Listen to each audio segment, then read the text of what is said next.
First to you, Ashraf. The big concern here is always going to be security during the course of the elections, and give us a sense of how that is now being looked into, how that really has been beefed up.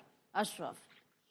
Saniha, basically you can see behind me these long queues. I have covered almost all uh, dozens of elections across the Jammu and Kashmir for last 25 years. But I am first time seeing some kind of difference in these assembly elections which are being conducted across the Jammu and Kashmir in first phase on 24 assembly constituencies. You can see behind me this long queue, young men, women, old people, and each and everyone had earlier reached at about 6 here on this polling booth, and just at 7 the voting has begun. And this is the same scenario not only here in the Pampur where I am currently standing, but all across the assembly constituencies in South Kashmir, which was once known as the boycott area where very less voting was witnessed.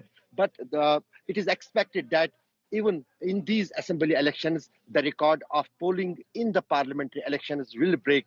That is the sense what we are getting from the polling booths here. As you talked about the security is the top priority for these elections, and we have seen during the parliamentary elections, the security forces were deployed all across the Kashmir Valley. There is a 3 security system. You can see behind me, not only the CRPF, Jammu and Kashmir police, but even also army is keeping vigil on the areas of responsibility so that there could not be any kind of law and order problem. There could not be any kind of terror attack or uh, terror related incident to disturb this ongoing polling across the 24 assembly constituencies in Jammu and Kashmir, particularly in the South Kashmir, where 16 assembly segments are voting today.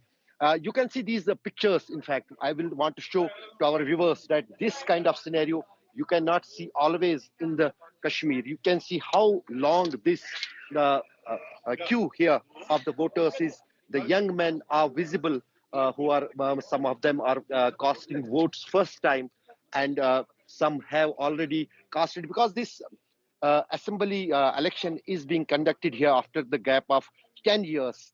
And so the people think that they have no way to reach their representatives in the previous years, particularly after the abrogation of Article 370, and also by the entry of some separatist leaders as independent candidates in these elections had made these elections much more interesting. And also the Jamaat Islami contesting the elections with some independent candidates in South Kashmir, which was boycotting since 87 to all the elections conducted so far in the Jammu and Kashmir. That shows some kind of difference in these assembly elections here in South Kashmir.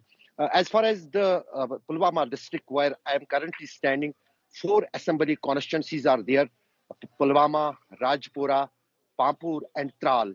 And the straight fight is between the PDP and National Conference, but the entry of the independent candidates from Engineer Rashid's Awami Ittihad Party and Jamaat Islami have made these elections very interesting, and that is visible in the long queues of voters outside the polling stations.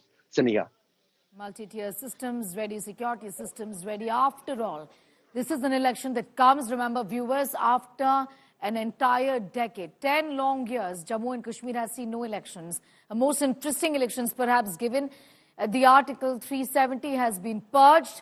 Many say it's the heartbeat of Jammu and Kashmir. Many opposition leaders have spoken about it. National Conference patron has spoken about it, that this is the heartbeat of Jammu and Kashmir. So how will the elections then play out? What do the voters want is the big question. Mir continues to be with us as well. Mir joining us from Bij Bihara this morning. Mir, first of all, give us a sense of how the voters are responding. Have they started to vote? Have the queues become long right now as far as the polling is concerned?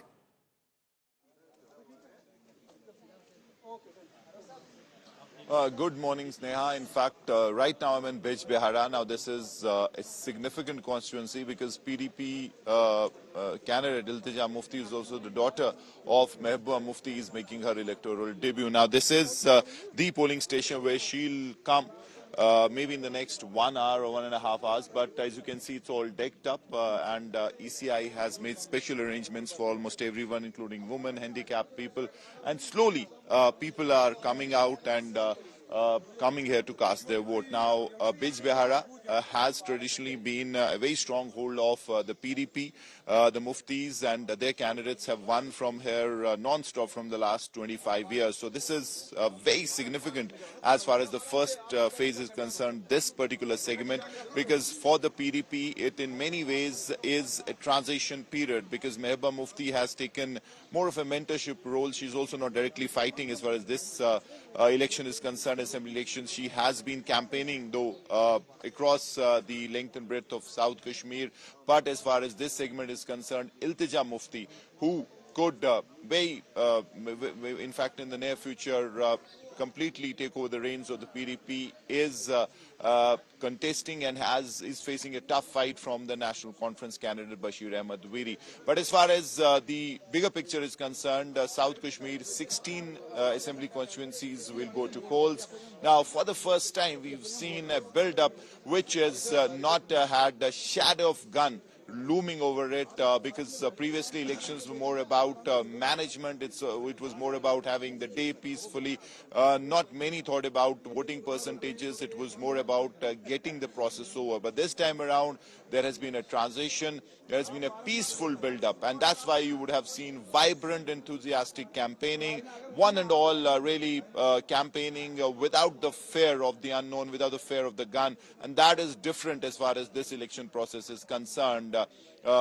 South Kashmir previously used to be in the news for all the wrong reasons, especially around the election time. I remember whenever in the previous elections we had to come this side, we used to focus on sensitive areas because it was a given that something will happen, either stone pelting or there could be a terror-related incident, and that would sabotage the process. But this time around, as I said, it is a peaceful build-up, and people who previously were the biggest votaries of boycott, like the Jamaat-e-Islami, who had a big role in the boycott politics in the previous elections, are themselves contesting this time around. So that's a massive change, and that is why people are expecting huge turnout as far as first phase is concerned. Also, since it's happening after 10 years, these elections, and as you go out and speak to people, they were desperate for this because there was a disconnect. They want their representatives in the assembly. They want their issues to be mitigated. Sadak, Bijli, Pani. They say that they do not have the kind of access they should have in a democracy, since it's Afsharshahi,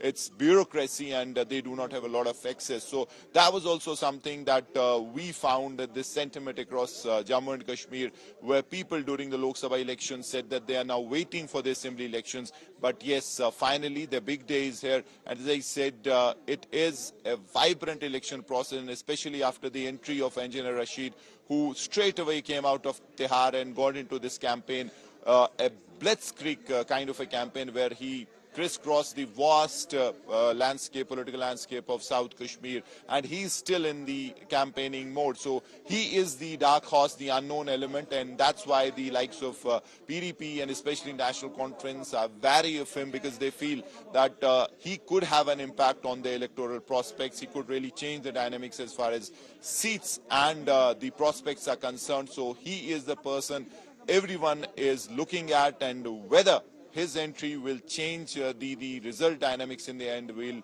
know on October 8th. But yes, a vibrant campaign in many ways, and enthusiastically everyone is participating in that. And even the boycott lobby this time around has shunned that and is participating in the election. So that is something new about these elections, and that's why it basically makes them all that more interesting, and we'll have to wait and see how this really pans out. But yes, as far as the security agencies are also concerned, they're not taking any chances. They're not lowering their guard. There is 3-tier security. I spoke to IGP Kashmir. He said that around 900 odd companies are assisting, paramilitary companies are assisting the Jammu and Kashmir police to ensure that the day goes on peacefully, and that really is the intent of the security agencies. Though, as I said, there are no terror threats, there have been no incidents, but then there is absolutely no scope for complacency, and that's what the security agencies are doing. Army, police, CRPF, paramilitary intelligences coming together to ensure that it is a peaceful process and there is absolutely no